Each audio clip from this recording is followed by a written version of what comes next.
네, 지난밤에도 더워서 제대로 잠 못 든 분들 많으실 겁니다. 도대체 언제 끝나나 싶은 열대야가 계속되고 있죠. 전국 곳곳에서 역대 최장 열대야 기록도 다시 쓰이고 있는데요. 자세한 날씨 상황 맹소영 웨더 커뮤니케이션즈 대표와 함께 알아보겠습니다. 안녕하십니까? 네, 안녕하세요. 네, 어제부터 서울의 최장 열대야 기록이 지금 새로 쓰이고 있습니다. 2018년 26일을 넘어서 27일째를 기록했고요. 오늘도 열대야가 나타나면 28일로 늘어나게 되는데요. 그야말로 역대급 더위 같아요. 맞습니다. 지금 서울의 6시 현재 기온이 27도대를 보이고 있습니다. 일반적으로 이제 열대야라고 하는 것은 전날 오후 6시 1분부터 다음날 9시까지, 그러니까 아직까지는 9시라는 시간을 바라보고 있긴 하지만 통상적으로는 해가 뜨기 직전의 기온이 가장 낮습니다. 네. 그러니까 지금 한 5시 51분 정도가 이제 일출 시간이라고 한다면 더 이상은 이제 기온이 떨어지지는 않겠죠. 그렇기 때문에 지금 27도 선대를 보이고 있는, 그러니까 어제 밤과 비슷한 밤의 기온도 27도 아래로 떨어지지 않은 열대야로 기록일 가능성이 거의 99.9%인 상황인 거고요. 네. 그렇기 때문에 이제 서울은 7월 21일 이후부터 그러니까 최다와 이제 최장은 좀 다른 개념인데 네. 이제 최장입니다. 하루도 끊기지 않고 28일 거의 한 달 가까이 밤에도 25도 아래로 떨어지지 않는 그런 밤더위가 심각한 그런 날씨가 나타나고 있습니다. 예, 이 열대야가 서울뿐만 아니라 뭐 부산, 제주, 인천 등 전국 곳곳에서 기승을 부리고 있습니다. 특정 지역이 아니라 이렇게 전국 곳곳에서 동시다발적으로 발생하는 이유가 뭘까요? 그러니까 일반적으로 열대야가 자주 발생할 수밖에 없는 지역은 따로 있습니다. 그러니까 네. 아무래도 밤이 되면은 이제 낮보다는 습도가 높아지는 그런 상황에서 좀 열대야가 나타난다라고 하는 건 첫 번째 조건은 우리가 보통 이제 6월과 7월과 8월을 여름이라고 하지만 이제 7월일 장마를 전후한 날씨로 해서 장마가 시작되기 전에는 덥기는 덥지만 볕만 피하면은 그래도 견딜 만한 더위, 우리가 불더위, 불볕더위라고 하는 더위이기 때문에 열대야는 통상적으로 시계적으로 봤을 때도 장마가 끝난 7월보다는 이제 8월 달에 두드러지게 나타나기 마련입니다. 그러니까 그 말은즉 우리나라가 덥고 습한 공기에 이제 지배하에 놓이게 되면은 밤 동안에도 습도가 떨어지지 않는 경우는 이 습기 같은 경우에는 열기를 잡아두는 역할을 하는 거거든요. 그렇기 때문에 높아진 습도로 인해서 본격적으로 장마가 끝나고 난 7월 말부터 8월 사이에 나타나게 되고 또 지역적인 특성을 봤을 때도 지역적인 특징상 습도가 높을 수밖에 없는 거는 아무래도 내륙 지역보다는 해안이겠죠. 네. 그런데 이제 이렇게 전국적으로 동시다발적으로 이렇게 나타나고 있다라고 하는 것은 우리나라가 조금 일찍부터 거의 6월 달부터 볕도 뜨거우면서 습도가 높은, 그러니까 올해 같은 경우에는 평년보다 지금 상대 습도가 굉장히 높은 상황입니다. 그러니까 밤동에 보통 이제 습도가 높다라고 하는 것은 대기 중에 그만큼 수증기량이 많다라고 하는 것인데 우리가 이제 좀 쾌적함을 느끼는 습도라고 하는 것은 40에서 한 60% 정도 습도라고 하면은 이제 실제 체감 더위에 영향을 주지 않는 선인 건데 네. 지금 올해 같은 경우에는 8월 들어서 체감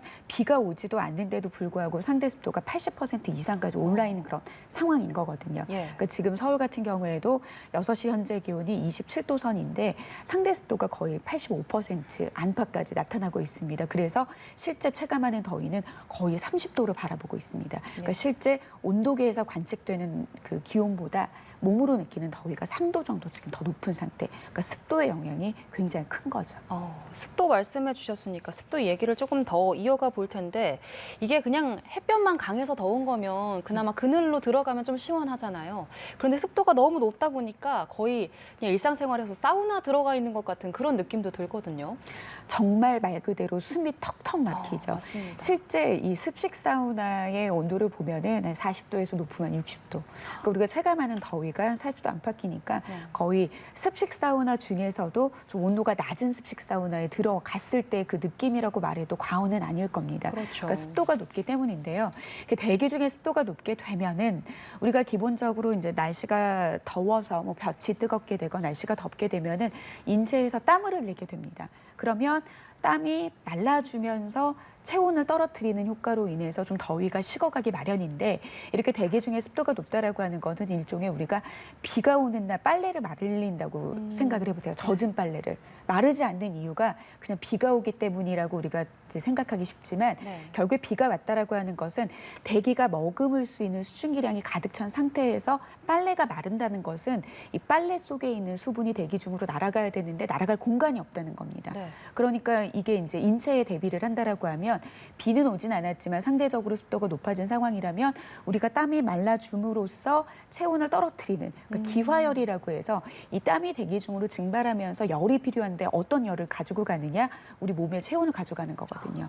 그런데 이 체온을 떨어뜨리지도 못할 망정 우리 몸에 이렇게 땀이 이렇게 덕지덕지 붙어 있으면 네. 우리 체온을 오히려 더 유지시켜주는 오히려 열을 더 높게 만드는 그런 오히려 악순환의 역할을 하기 때문에 이런 이제 습도가 높은 습식 사우나 같은 경우에는 체감 더위는 더 끌어올리게 만들고 좀 숨이 턱턱 막히게 지치게 만드는 그래서 열대야가 많이 나타나는 것도 중요하고 최장 기간으로 나타나는 것도 뭐 기록의 기록이지만 가장 큰 문제점 온열 질환 환자 수가 지금 2,700명이 넘어서고 있습니다. 예. 5월 20일 이후에 그러니까 그 말은 즉 뭐냐면 낮에 어느 정도 더운 열기는 이제 밤에 우리가 잠을 자면서 휴식을 취하면서 어느 정도 체력을 좀 회복할 수 있는 그런 이제 사이클이 만들어져야 되는데 낮의 더위가 밤까지도 계속해서 이어지면서 어떻게 보면 한 달 가까이 우리 신체가 계속 지친 상태가 이어지는 날씨가 나타나고 있기 때문에 온열 질환자의 환자도 많이 늘어나고 이제 건강적인 측면에서 굉장히 위험하다라는 것이죠. 예.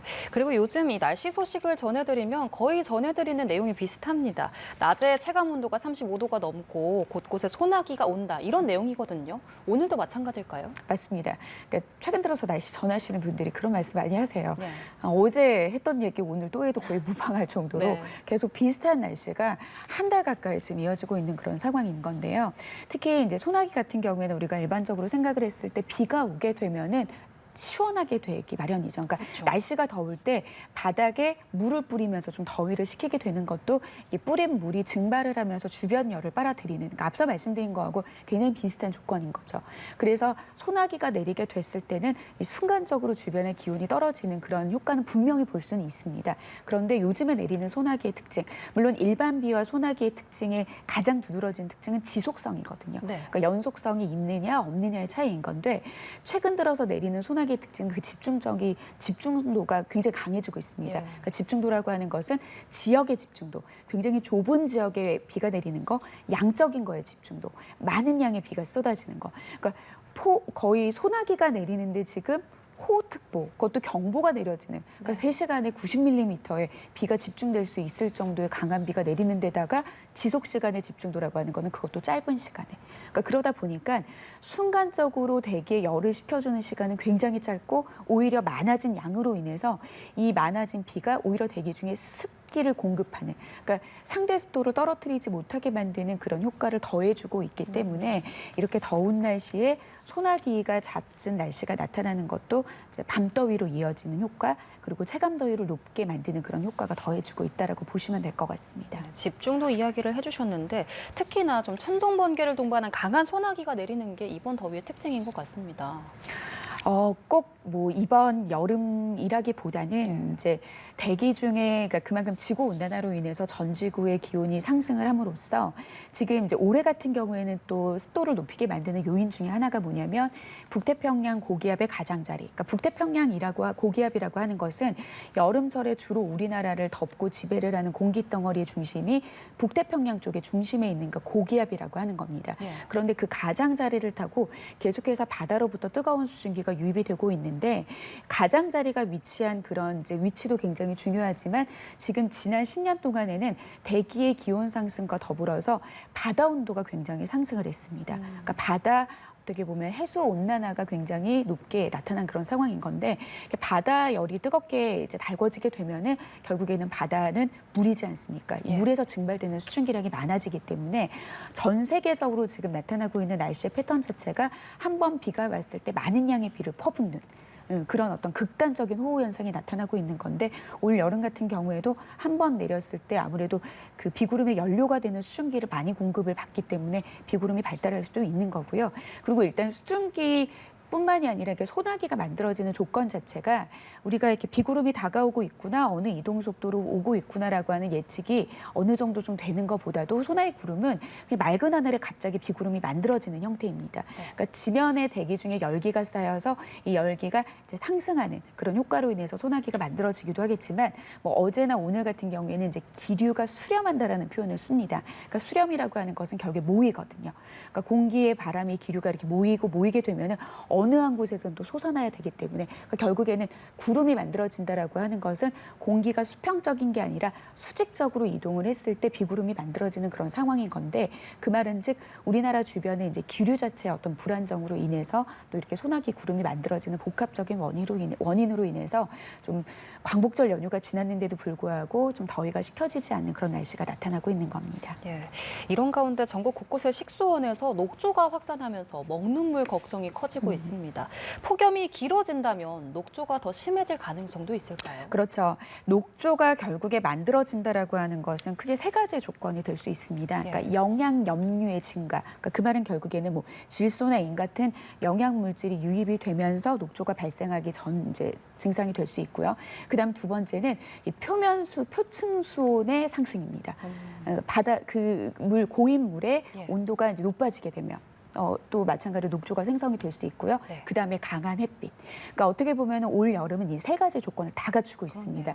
지금 장마로 인해서 많은 양의 비, 그래서 집중호우로 쓰레기가 유입이 늘어난 그 영향이 일단 앞서 말씀드렸던 첫 번째 조건이 해당이 되고요. 그리고 이후에 계속해서 뜨거워진 날씨로 인해서 이 표층, 그 수온이 올라가 있는 상태에다가 고기압의 영향권에서 계속 볕이 강한, 일사가 강한 날씨가 나타나고 있는데 물론 다음 주 월요일부터 수요일까지 좀 그때는 소나기보다는 지속적인 어떤 체계적인 비 예보가 있습니다만 요때에 약간 일시적으로 녹조 현상이 좀 잠잠해질 수는 있어도 그 이후에는 다시 또 지금과 같은 날씨가 계속 반복되는 패턴의 날씨가 나타날 가능성이 계속 높기 때문에 좀 주의가 계속 필요한 상황입니다. 예. 그리고 어제 저녁에 경기도 하남에서 마라톤 대회가 열렸는데요. 30명 가까운 온열 질환자가 발생하면서 대회가 중단이 됐습니다. 이게 더위를 피해서 좀 야간에 대회를 진행한 것으로 보이는데 그래도 탈진자들이 속출하는 걸 막지는 못했어요. 요즘 같은 날씨에 그래도 운동을 계속 해야 할 텐데 이럴 땐 어떤 걸 좀 조심해야 할까요? 일단 야외에서 하는 활동은 조금 어느 정도 더위가 누그러지는 그런 상황에서 좀 자제를 하시는 게 좀 좋을 거라고 저는 생각이 듭니다.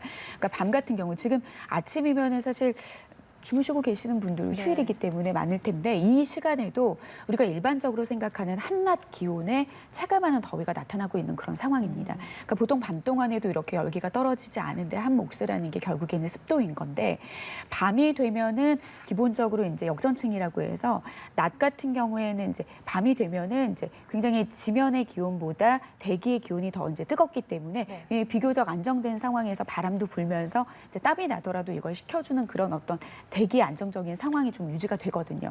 그리고 지금 같은 경우에는 습도가 높아진 상황이기 때문에 앞서서 계속해서 말씀드리는 것처럼 실제 온도계에서 측정되는 그런 기온보다도 내가 느끼는, 사람이 느끼는 더위가 더 높아진 상황. 그리고 운동을 하게 되면 땀이 나지 않습니까? 근데 이 땀이 마르지 않으면서 실제 체온을 더 높이게 만드는 그런 이제 효과까지 더해지기 때문에 좀 습도도 어느 정도 좀 안정화되고 기온이 떨어지는 그 시점에서 좀 뭐 밤이 되거나 야간에 어떤 운동을 하는 게 좋지 지금 이런 상황에서 굳이 오히려 실내에 계신 분들도 에어컨이 조금 어느 정도 냉방병을 좀 유발시키는 요인이 된다라고 하면 습도라도 조절을 하면은 실내에서도 굉장히 효과를 볼 수 있다라고 말씀을 드리는데 습도가 높은 그런 야외에서 그것도 땀을 흘리고 탈수 증상까지 유발되는 그런 운동을 굳이 지금 시기에 이제 한다는 것은 좀 건강에 그래도 어느 정도 좀 위협적이지 않나라는 생각이 좀 듭니다. 예, 지금 시기에는 그냥 실내에서 운동하는 게 낫겠다 이런 말씀이신 거죠. 그리고 누적 온열 질환자 수도 지금 2,700명을 넘어섰습니다. 충남 예산에서 일하던 80대 여성이 숨지면서 더위로 인한 사망자도 23명으로 늘었는데요. 특히나 이 온열 질환 어떤 분들이 더 조심해야 할까요? 30% 그 가까운 분들이 예. 고령자입니다. 결국에는 이제 그 어린이, 우리가 노약자라고 하죠. 어린이나 어르신 같은 경우에는 일단 이제 신체적인 어떤 조건 자체도 폭염이나 이런 이제 상황에 조금 노출이 됐을 때 우리가 회복할 수 있는 능력들이 일반 이제 정상인 건장한 사람들보다 떨어지기 때문에 조심을 해야 되는 것도 있기도 하지만 특히 이제 어르신들 같은 경우에는 대부분의 많은 분들이 홀로 밭에서 그것도 한낮 뜨거운 그 더위를 피하지 않고 밭일을 하다가 좀 돌아가시는 경우들이 굉장히 많은데요. 최근에 이제 지난주에 기상청에 위치한 동작구 신대방동 주변 지역을 통해서 좀 다양한 어떤 기온에 실제 우리가 생활에 밀접한 그 기온의 환경적인 영향을 좀 측정을 한번 해보고자 예. 녹지 쪽에 온도가 실제 아스팔트로 이제 개방되어 있는 이런 도심 지역보다 얼마나 좀 더위가 식혀진 효과가 있는지를 관측을 한번 해봤습니다. 그랬더니 풀숲이 있는 지역 같은 경우에는 실제 기온보다 3도 정도 낮은 그런 어떤 그늘 효과를 봤고요. 특히 지면, 보통 우리가 이제 기온이 뭐 30 몇 도까지 올라갑니다라고 하는 그 기온이라고 하는 것은 네. 대기의 따뜻한 뜨거운 정도를 말하는데 지면으로부터 한 1.5m 정도 떨어진 공기층을 재는 겁니다. 그런데 아스팔트 부근, 지면과 뜨거운 부근으로 갈수록 우리가 실제 관측되는 온도보다는 10도 정도 높은 그 기온이 나타나는 걸 나타났거든요. 네. 그러니까 어르신들 같은 경우에는 물론 이제 아스팔트보다는 기온이 낮기는 하겠지만 이 대기 중의 온도보다 우리가 예측했던 기온보다 더 뜨거운 이 땅바닥에 쭈그려 앉아서 일을 하게 됐을 경우에는 노출되는 그런 온도도 굉장히 높을 수도 있는 거고요. 그리고 이제 신장이 작은 아이들의 영향들도 굉장히 높을 수 있는 게 어떻게 보면은 이번 실험을 통해서 좀 구체적으로 좀 입증이 되지 않았나라는 생각이 좀 드는데요. 특히 이제 밤 동안에 이제 자정부터 또 10시 시간대 온열 질환자 수가 훨씬 더 늘어나는 좀 구체적인 시간대와 연령대를 구분을 했었을 때 이런 이제 위험군들에 대해서 좀 조심을 해야 된다라고 하는 경고들이 좀 나타나고 있으니까요. 주변에 좀 가족분들 중에서 어르신이 있거나 혹은 이제 농가에서 많은 사람들이 좀 몰려 살지 않고 좀 그 몇몇 분들의 이제 어르신들이 있는 곳에서는 네. 좀 계속해서 그래도 8월 말 그리고 9월 초까지도 이제 폭염 수준의 더위가 나타날 가능성이 높으니까요. 주변에 이렇게 폭염에 취약한 분들을 좀 두루두루 챙기시는 게 굉장히 중요한 일일 것 같습니다. 예, 이 온열 질환자를 살펴보면 흔히 일사병으로 부르는 열탈진이 절반 이상을 차지했습니다. 그 다음이 열사병이었는데요. 이 열탈진과 열사병 증상 등에 어떤 차이가 있는지 좀 알아두면 좋을 것 같아요. 앞서 제가 습도를 얘기를 하면서 땀이 증발되지 않으면서 체감 더위를 올릴 수 있다라고 하는 얘기를 좀 드렸을 거예요. 일사병과 구체적으로 열사병을 크게 구분을 하는 데 있어서 그냥 가장 기억할 수 있는 것은 땀입니다. 결국에는 뭐 이제 최근 들어서 뭐 코로나도 이제 재유행을 하게 되는데 네. 그 코로나의 경우를 한번 생각해 봅시다. 코로나에 걸렸을 때 굉장히 고열 증세가 나타나게 되는데 어느 정도 기온이 체온이 막 올라가는 것 같다 하더라도 해열제를 먹지 않고선 자연적으로 그 고온이 떨어질 때 우리 몸에 어떤 메커니즘이 발생을 하냐면 결국엔 땀이 납니다. 이 땀을 통해서 땀이 증발을 하는 과정에서 체온을 떨어뜨리는 그런 메커니즘에서 우리는 36.5도라고 하는 체온의 항상성을 유지하기 위해서 몸이 돌아가는 거거든요. 예. 그런데 이런 고온으로 인해서 이제 생명까지 마감을 하시는 그런 이제 어르신들 같은 경우에는 공통적인 특징이 41도, 42도의 굉장히 높은 고온의 상태에서 응급실에 실려 오시는 경우거든요.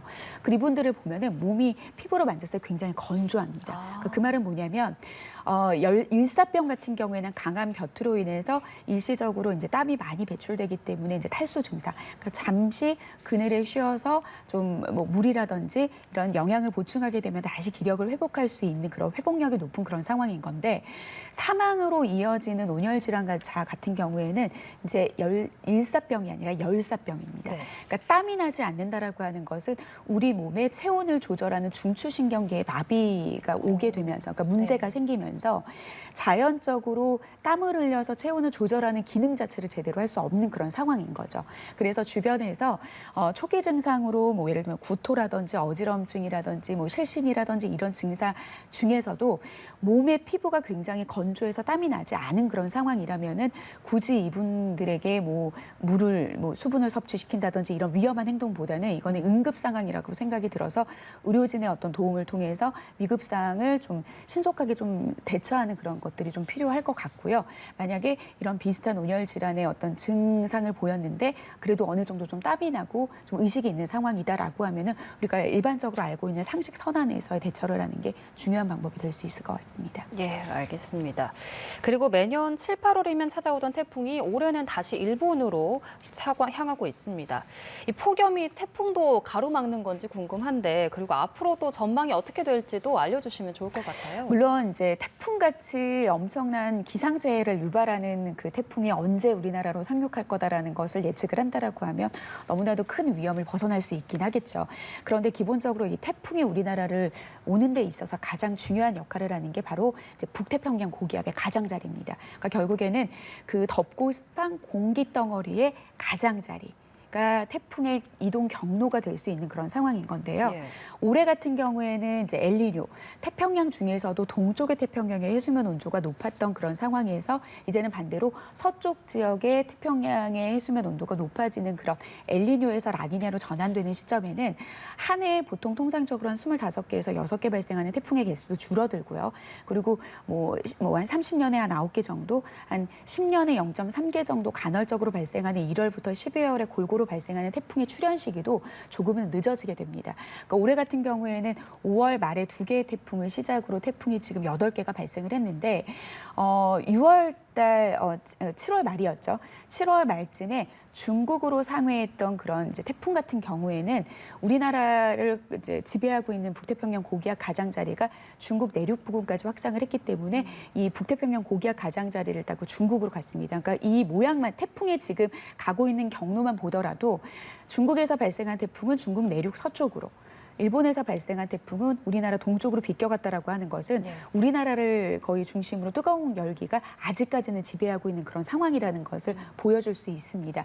네, 하지만 9월까지 이렇게 덥고 습한 공기의 영향이 남아있긴 하더라도 언젠가는 가을이 찾아오고 언젠가는 겨울이 찾아온다는 거거든요. 그 말은 즉 우리나라까지 확장을 한 이 북태평양 고기압의 세력이 어느 정도 일본 쪽으로 다시 물러나는 그 과정 안에서 우리나라 쪽으로 이 북태평양 고기압 가장자리 즉 태풍의 이동 경로가 되는 그 문이 열리게 된다라고 하면 우리나라도 결국에 이제 9월부터는 태풍으로도 안심할 수 없는 그런 시기가 찾아오게 될 텐데요. 문제는 지금 우리나라 주변의 해수면 온도가 굉장히 높은 상태입니다. 예. 태풍은 일반적으로 26도 이상의 해수면 온도에서부터 발생을 하기 시작을 하는데 이미 30도를 넘는 그런 바다 온도가 나타나고 있는 그런 상황이거든요. 그러니까 그 말은 즉 태풍의 경로가 되는 태풍의 길이 열리게 되면은 아마 9월과 10월에 찾아오는 가을 태풍 같은 경우에는 또 엄청난 위력을 가진 상태에서 우리나라에 피해를 좀 줄 수 있기 때문에 지금 이제 태풍에 대한 어떤 위험을 보기에는 시기상조이기는 하지만 9월까지 이어지는 그 폭염에 대한 대비가 어느 정도 좀 이뤄진다라고 하면 그 이후에는 이제 가을이 왔구나, 이제는 좀 살만하구나라는 것보다는 이제 다가올 막강한 태풍에 대한 대비는 이제 어떻게 해야 될지에 대한 고민을 해야 되는 그런 이제 시기가 곧 찾아올 것으로 보입니다. 예, 가을에도 방심할 수가 없겠습니다. 그리고 이번 주에 더위가 끝나고 가을을 맞이하는 처서가 찾아옵니다. 사실 모기도 처서가 지나면 입이 비뚤어진다 이런 속담이 있을 정도인데 이번에 처서가 지나면 가을이 오긴 오는 걸까요? 물론 밤더위는 과거에 나타났던 그런 해보다 확실히 기록적이기는 합니다. 그런데 낮더위는 사실 과거에 1994년이라든지 2018년에 비해서 기록과 비교되지 않을 정도로 덥지 않은데 많은 분들이 올해 더위 유난히 덥다라고 좀 이야기를 하는 거. 물론 이제 기상학적인 과학적인 분석에는 원인이 있긴 하겠습니다만 저는 좀 우리나라 기준이 아닌 중국의 그것도 화북지방, 중국 내륙 쪽에서도 북부지방에 위치한 이런 절기를 자꾸 따지다 보니까 아무래도 좀 더위가 좀 더디게 느껴지지 않을까라는 생각이 좀 드는데요. 이 다음 주, 그러니까 돌아오는 이제 이번 한 주죠. 이번 주 월요일부터 수요일까지 내리는 체계적인 비로 인해서 잠시 기온이 내림세로 돌아서기는 합니다. 근데 하지만 보통은 이렇게 저기압이 빠지고 나면은 북서쪽에서 찬 공기가 내려오면서 가을의 초입에 이제 들어서기 마련인데요. 이번 같은 경우에는 이 비구름이 빠져나가더라도 북쪽의 찬 공기를 내려오게 만드는 게 아니라 오히려 남쪽의 덥고 습한 공기를 오히려 더 유입시키는 그런 효과를 효과가 나기 때문에 처서 매직은 없습니다. 8월 말까지도 계속해서 덥고 밤에도 덥고 낮에도 더운 날씨가 이어지고 급기야는 9월까지도 기상청은 장기 예보를 통해서 평년과 비슷하거나 높을 확률을 90%로 굉장히 높게 본 상황인 거거든요. 예. 그래서 지금만한 더위까지는 아니더라도 이맘때 찾아와야 될 더위보다는 폭염 수준의 더위가 당분간 이어질 것으로 보이니까요. 너무 절기를 들여다보기보다는 기상청에서 발표하는 기온 정보를 좀 더 잘 들여다보면서 남은 여름 막바지 좀 건강 관리 잘 해주셨으면 좋겠습니다. 예, 알겠습니다. 지금까지 맹소영 웨더 커뮤니케이션즈 대표와 함께 날씨 이야기 나눠봤습니다. 오늘 말씀 고맙습니다.